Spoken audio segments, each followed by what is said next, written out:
ചേച്ചി ഈ ഒരു ലോക്ക്ഡൗൺ ആയതിനു ശേഷം ഏറ്റവും കൂടുതൽ മിസ് ചെയ്തൊരു ഫാക്ടർ എന്താ? സത്യം പറഞ്ഞാൽ ഞാൻ പ്രത്യേകിച്ചൊന്നും മിസ് ചെയ്തില്ല. ഞാൻ ഒന്നാമത് ഞാൻ ഇങ്ങനെ ബാക്ക് ടു ബാക്ക് ഷൂട്ടിലായിരുന്നു. അത് കഴിഞ്ഞിട്ട് ഞാൻ കല്യാണം കഴിഞ്ഞ് ഞാൻ വീട്ടിലിരിക്കുമ്പോൾ കുറച്ച് ഞാൻ കണ്ടിന്യൂസ് ആയിട്ട് വീട്ടിലിരിക്കാൻ തുടങ്ങിയത് അപ്പോഴാണ്. അപ്പം ഞാനത് കുറേ എൻജോയ് ചെയ്തിരുന്നു. അപ്പോഴത്തേക്കും ലോക്ക്ഡൗൺ വന്നു. അതുകൊണ്ട് എനിക്ക് പുറത്തു പോകാൻ പറ്റണില്ലല്ലോ, എനിക്ക് അങ്ങനെ തോന്നിയിരുന്നില്ല. ഈ ലോക്ക്ഡൗൺ വന്നപ്പോൾ എനിക്കൊന്ന് ഇനി അത് കഴിയണ വരെ വെയിറ്റ് ചെയ്യണ്ടേ വീട്ടിലേക്ക് വരാൻ എന്നൊക്കെ തോന്നിയിരുന്നു. അങ്ങനെ ഭയങ്കര ഒരു മിസ്സിംഗ് ഒന്നും എനിക്ക് അങ്ങനെ ഒന്നും തോന്നിയില്ല. ചേച്ചി സൗത്ത് ഇന്ത്യയിൽ കുറേ ലാംഗ്വേജസിലൊക്കെ അഭിനയിച്ചിട്ടുണ്ട്, കന്നഡ, തെലുഗു. അങ്ങനെ അവിടുത്തെ ഭാഷകൾ മനസ്സിലാവാതെ എന്തെങ്കിലും മണ്ടത്തരങ്ങളോ എന്തെങ്കിലും തെറ്റിദ്ധാരണകളോ, അയ്യോ ഈ ഭാവനെ കൊണ്ട് തോറ്റു, അങ്ങനെ എന്തെങ്കിലും ആരെങ്കിലും പറയിപ്പിക്കുന്ന എന്തെങ്കിലും ഒരു അവസരം ഉണ്ടാക്കിയിട്ടുണ്ടോ? ഇല്ല, നമ്മൾ ഫസ്റ്റ് മൂവിയൊക്കെ ചെയ്യുമ്പോൾ ഇപ്പം തെലുഗു അല്ലെങ്കിൽ തമിഴ് എനിക്ക് ഓൾറെഡി അറിയാം. തെലുഗുവും കന്നഡ ഫസ്റ്റ് മൂവിയൊക്കെ ചെയ്യുമ്പോൾ അവർ ആ ഒരു കൺസിഡറേഷൻ നമുക്ക് തരും. കാരണം നമ്മളൊക്കെ അത് അറിയില്ല എന്ന് അവർക്കും അറിയാമല്ലോ. പക്ഷെ ഞാൻ കോൺവെൻറ്റിൽ പഠിച്ചുകൊണ്ട് എനിക്ക് ബൈഹാർട്ട് ചെയ്യാൻ ഭയങ്കര ഈസിയാണ്. ഞാൻ പെട്ടെന്ന് ബൈഹാർട്ട് ചെയ്യാറുണ്ട്. അത് ഈ കോൺവെൻറ്റിൽ നമ്മൾ പഠിക്കുമ്പോൾ നമുക്ക് കോൺവെൻറ്റിൽ പഠിച്ചിട്ടുണ്ടെങ്കിൽ അറിയാൻ പറ്റും, എല്ലാം നമ്മൾ ബൈഹാർട്ട് ചെയ്യുക ചെയ്യും. ഒന്നും മനസ്സിലാക്കിയില്ലെങ്കിലും നമ്മൾ കാണാതെ പഠിക്കുക, പരീക്ഷ എഴുതുക, ഇതാണ് നമ്മൾ ആലോചിക്കുക. അതുകൊണ്ട് ഞാൻ അങ്ങനെ ബൈഹാർട്ട് ചെയ്തിട്ടാണ് ഡയലോഗ്സ് പറയാറ്. എന്തെങ്കിലുമൊക്കെ തെറ്റുമൊക്കെ പറ്റും, അവർ ചിലപ്പോൾ ചിരിക്കും, അവർ കറക്റ്റ് ചെയ്ത് തരും. അങ്ങനെ മറക്കാൻ പറ്റാത്തൊന്നും എനിക്ക് ഓർമ്മ വരുന്നില്ല. മാമനൊന്നുമില്ലേ ചോദിക്കാൻ? ആസിഫ് ഖാന് ഒരുപാട് നല്ല രസമാണ് നിങ്ങളുടെ കെമിസ്ട്രി. ആസിഫ് ഖാനെ പറ്റിയിട്ട് എന്താ പറയാനുള്ളത്? നിങ്ങൾ നല്ല ഫ്രണ്ട്സ് ആണെന്ന് എല്ലാവർക്കും അറിയാം. ആസിഫ് ഞങ്ങൾ ഫസ്റ്റ് വർക്ക് ചെയ്ത ഒഴിമുറി എന്നുള്ള മൂവിയിലാണ്. അപ്പോൾ അതിൽ എൻ്റെ ക്യാരക്ടർ ഭയങ്കര സീരിയസ് ആണ്. അവൻ്റെ ക്യാരക്ടറും കുറച്ച് സീരിയസ് അങ്ങനെയാണ്. പക്ഷെ ആദ്യത്തെ ഒരു 2-3 ദിവസമൊക്കെ ഇങ്ങനെ നമ്മൾ അധികം സംസാരിച്ചില്ല അങ്ങനെയൊക്കെ.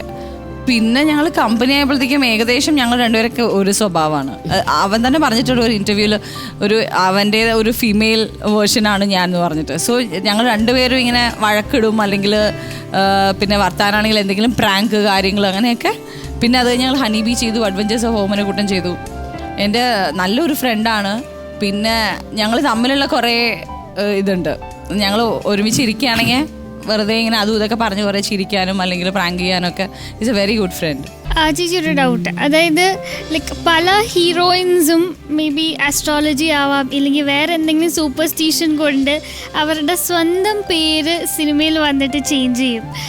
ചേച്ചി അങ്ങനെ ചേഞ്ച് ചെയ്ത് എന്താണ് അതിൻ്റെ റീസൺ? ആക്ച്വലി ഇതിൻ്റെ പിന്നിൽ എൻ്റെ പേര് മാറ്റാനുള്ള റീസൺ കമൽ സാറാണ് എൻ്റെ ഫസ്റ്റ് മൂവി ഡയറക്ടർ ഇൻട്രൊഡ്യൂസ് ചെയ്തത് കമൽ സാറാണ്. സോ കമൽ സാറാണ് എൻ്റെ അടുത്ത് പറഞ്ഞത് ഇങ്ങനെ കാർത്തിക എന്നുള്ള പേര് നമുക്ക് മാറ്റാം. കാരണം ഓൾറെഡി കാർത്തിക ഉണ്ട്, വേറൊരു കാർത്തിക ഉണ്ട്, പഴയ ഒരു കാർത്തിക ഉണ്ട്, ഇപ്പോൾ വേറൊരു കാർത്തിക ഉണ്ട്. സോ ഭയങ്കര കൺഫ്യൂഷൻ ആവണു. മീഡിയ ആൾക്കാരുടെ അടുത്ത് പറയുമ്പോഴത്തേക്കും കാർത്തികയാണെന്ന് പറയുമ്പോൾ ഏത് കാർത്തികയാണെന്ന് ചോദിക്കുന്നു. സോ പേര് മാറ്റാമെന്ന് പറഞ്ഞു. അപ്പോൾ അതിൻ്റെ പിന്നിൽ അന്ന് അസ്ട്രോളജിയോ ഒന്നും നോക്കിയിട്ടല്ല. അപ്പം ഞാൻ ഭയങ്കര എക്സൈറ്റഡ് ആയിരുന്നു, എൻ്റെ പേര് മാറ്റാൻ പോകണമെന്ന് പറഞ്ഞിട്ട് അങ്ങനെ.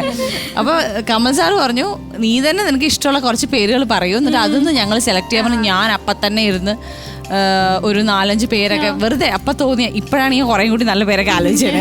അപ്പോൾ അന്ന് ഞാൻ തോന്നിയ പേര് പറഞ്ഞപ്പോൾ എല്ലാവർക്കും ഇഷ്ടപ്പെട്ട ഒരു പേരാണ് ഭാവന. ഭാവന കൊള്ളാം, ഭാവന ഇതിന് പറ്റുന്ന പേരാണ്, ഈ കരിയറിന് പറ്റുന്ന പേരാണ്, അല്ലെങ്കിൽ അങ്ങനത്തെ ഒരു പേരില്ല വേറെ ഇൻഡസ്ട്രിയിലില്ല എന്നൊക്കെ പറഞ്ഞാൽ അങ്ങനെ കമൽ സാറും ഒക്കെ കൂടി സെലക്ട് ചെയ്തൊരു പേരാണ്.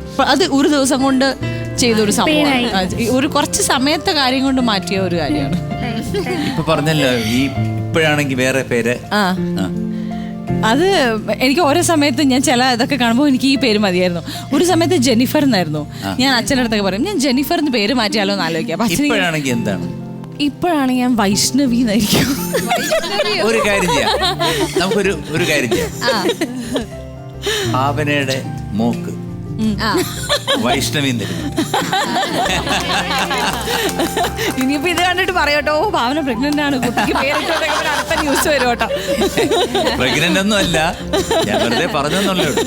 ഇഷ്ടപ്പെട്ട പേരല്ലേ? ഇഷ്ടപ്പെട്ട ഭാവിയിൽ വേണമെങ്കിൽ അത് ഇന്നത്തെയാണ് കേട്ടോ. നാളെ ഇനി വേറെ എന്തെങ്കിലും കേൾക്കുമ്പോൾ ഞാൻ ഈ പേര് കൊള്ളാലോ എന്ന് മാറ്റി പറയൂട്ടോ ഞാൻ. അതുകൊണ്ട് അത് മായ്ച്ചളഞ്ഞു. അതെ, പറ്റത്തില്ല. എന്റെ വൈരാഗ്യ ബുദ്ധിയോടെയുള്ള ഈ പരിപാടി ഒരു പേരിടൽ ചലങ്ങായിട്ട് മാറിക്കൊണ്ടിരിക്കുകയാണ്. എന്റെ വൈരാഗ്യം ഇങ്ങനെ ഞാൻ ഊതി കത്തിക്കുമ്പോൾ നിങ്ങളത് കെട്ടിക്കൊണ്ടിരിക്കുന്നു. അപ്പൊ നിങ്ങൾ ഇപ്പോഴും ഊതിക്കൊണ്ടിരിക്കുക. ഞാൻ പണി കൊടുക്കാതെ പോകില്ല. അത് അല്ല, അദ്ദേഹം വന്ന് മാപ്പ് പറഞ്ഞില്ലേ? മാപ്പ് പറയാൻ പറ്റിയ, അതിന് ക്ഷമിക്കാൻ പറ്റുന്ന പണിയാണോ ചെയ്തു വെച്ചേ? അതൊന്നും അല്ല.